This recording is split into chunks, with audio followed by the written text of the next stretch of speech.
हा कारखाना स्वर्गीय यशवंतराव चव्हाणांच्या प्रयत्नातून उभा राहिला होता.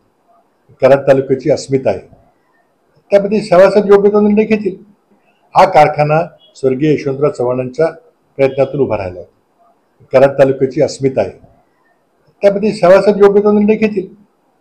हा कारखाना स्वर्गीय यशवंतराव चव्हाणांच्या प्रयत्नातून उभा राहिला होता.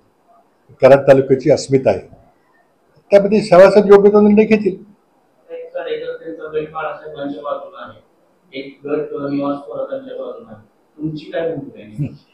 आता मी काही त्याच्यावर बोलणार नव्हतो, पण तुम्ही विचारले तर उत्तर दिलं पाहिजे. पण ही सह्याद्री साखर कारखान्याची निवडणूक ही सहकार्याची त्याचे सभासद आहे.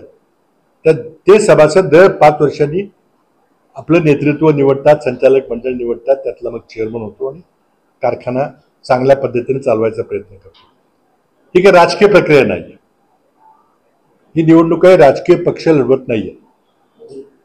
तुम्ही विचारलं की माझ्या काही सहकार्यांनी काही वक्तव्य केलेलं आहे की आम्ही काँग्रेस पक्षानं माझ्या उपस्थितीमध्ये बैठक घेऊन आम्ही एका विशिष्ट पॅनलला पाठिंबा द्यायचा निर्णय घेतल्याचं वक्तव्य केलं. ते अगदी टोटली दिशाभूल करणारे खोटारड वक्तव्य आहे. मी कुठल्या बाबतीत कुठली भूमिका घेतलेली आहे, मी कुणालाही माझं वकीलपत्र दिलं नाही की तुम्ही माझी बाजू लोकांच्या समोर जाऊन मांडा, तुम्ही करा. मी माझी बाजू मांडायला समर्थ आहे. तर जे कोणी काँग्रेस पक्षाचे कार्यकर्ते माझ्या नावाचाच खोटा आणि चुकीचा वापर करत असतील की मी पॅनलला गटत इथे काहीतरी वक्तव्य कराडमध्ये काही झालेली ऐकली मी, ही अगदी चुकीची वक्तव्य आहेत. पक्षाच्यामध्ये काही संबंध नाही आहे. प्रत्येक भागधारकानं, प्रत्येक शेअर होल्डरनी कारखाना कसा चालेल, कारखान्याची आजची परिस्थिती काही चिंताजनक आहे, ती सुधारण्याकरता कोण त्यामध्ये योग्य भूमिका निभावू शकेल हा निर्णय घ्यायला कारखान्याचे सभासद समर्थ आहेत. त्यामध्ये कुणीतरी माझ्या वतीनं सांगायचं की मी असं सांगितलं वगैरे, हे बिलकुल चुकीचं आहे. असं कोणी दिशाभूल करायचा, संभ्रम पसरवायचा प्रयत्न कृपा करून करू. मला जे काही सांगायचं असेल ते मी सांगेन लोकांना. मी सांगतो की मी काय कुठं मी सभासद आहे का, मी सभासद नाहीये. फक्त एवढंच आहे की आपले सगळे जवळचे कार्यकर्ते त्या प्रक्रियेमध्ये, त्यांच्या घरातलं जर कारखाना चांगला चालला नाही तर लोकांचं नुकसान होतं, त्याचं ऊस जात नाही, या सगळ्या प्रक्रिया आहेत. त्यामुळे लोक येऊन स्वाभाविकपणे तक्रार करतात, काहीतरी काही करा म्हणून सांगतात मला. आता ते त्यांनी निर्णय घ्यायचा आहे. तर मी त्या ठिकाणी थोडंसं प्रक्रियेमध्ये मला येऊन लोकांनी सांगितलं तर मी त्या ठिकाणी भूमिका अशी घेतली. मला जो कोणी भेटायला येईल त्याला मी भेटलेलो आहे.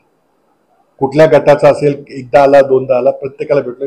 कोणाला मी तुम्हाला भेटण्याचं सांगितलेलं नाही, कारण मी शेवटी लोकप्रतिनिधी होतो आणि लोकांची म्हणणी गाऱ्हाणे ऐकून घेतली पाहिजे. प्रत्येकानं आपापलं मत मांडलं की आम्हाला समर्थन द्या, तुम्हाला समर्थन द्या. त्यामुळे मला माझी एवढीच विनंती आहे की माझ्या नावाचा गैरप्रचार, खोटा प्रचार कोणी करू नये. मला कुणी जर विचारलं काय सांगायचं ते मी सांगेन. शेतकरी सभासदांना तुम्ही एक आश्वासक असा चेहरा वाटता, म्हणून त्या लोकांना तुमच्याकडून एक अपेक्षा आहे की तुमची भूमिका जाहीर असेल. मी जर सभासद असतो तर नक्कीच भूमिका घेतली असती. मी एकदा सह्याद्री सहकारी कारखान्याची निवडणूक लढवलेली आहे, तुम्हाला बऱ्याच जणांना माहीत नसेल. 97 साली मी नेतृत्व करून ती लढवलेली. पण शेवटी काय, आपण तिथे सभासद नसलो, आपण संचालक मंडळाला बसणार नसलो, आपण साखर संचालकाकडे जाणार नसलो, आपण मंत्र्याला भेटणार नसलो, तर मग जबाबदारी किती घ्यायची? सल्ला विचारला तर देता येईल बाहेरून. परंतु त्यामुळं माझी आमची भूमिका अशी आहे की सभासदांनी न्याय दिला पाहिजे. हा कारखाना स्वर्गीय यशवंतराव चव्हाणांच्या प्रयत्नातून उभा राहिला. कराड तालुक्याची अस्मिता आहे, त्यामध्ये सभासद योग्य तो निर्णय घेतील.